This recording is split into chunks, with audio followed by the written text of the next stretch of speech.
देश के 80 करोड़ गरीबों को मुफ्त राशन देने वाली योजना को भाजपा सरकार अब अगले 5 साल के लिए और बढ़ाएगी।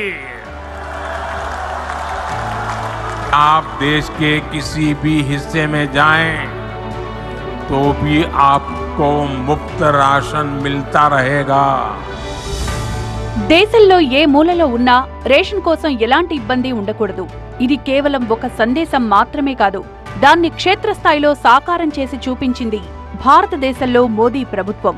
ప్రధానమంత్రి గరీబ్ కళ్యాణ్ అన్న యోజన ద్వారా నేడు దేశవ్యాప్తంగా 80 కోట్లకు పైగా ప్రజలకు ప్రతి నెల 5 కిలోల ఉచిత రేషన్ అందుతోంది. 2020లో కోవిడ్-19 మహమ్మారి సమయంలో పేదల సంక్షేమాన్ని లక్ష్యంగా చేసుకుని ప్రధానమంత్రి నరేంద్ర మోదీ ఈ పథకాన్ని ప్రారంభించారు.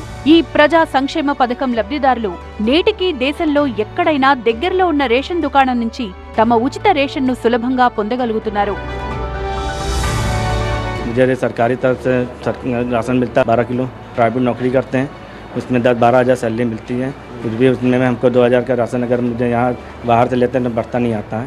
जो राशन सरकार से मिलता है वो सरकार से मुझे थोड़ा सुकून मिलता है। 2026-27 బడ్జెట్లో భారత ప్రభుత్వం ప్రధానమంత్రి గరీబ్ కళ్యాణ్ అన్న యోజన కోసం 2,27,429 కోట్ల రూపాయలను కేటాయించింది. ఇది గతేడాది 2.03 లక్షల కోట్ల బడ్జెట్తో పోలిస్తే గణనీయంగా ఎక్కువ. ప్రజాసేవ, పేదల సంక్షేమం కోసం భారత ప్రభుత్వం చేపట్టిన ఈ కార్యక్రమం 12 సంవత్సరాల తర్వాత కూడా అదే నిబద్ధతతో నిరంతరంగా కొనసాగుతోందని స్పష్టమవుతోంది.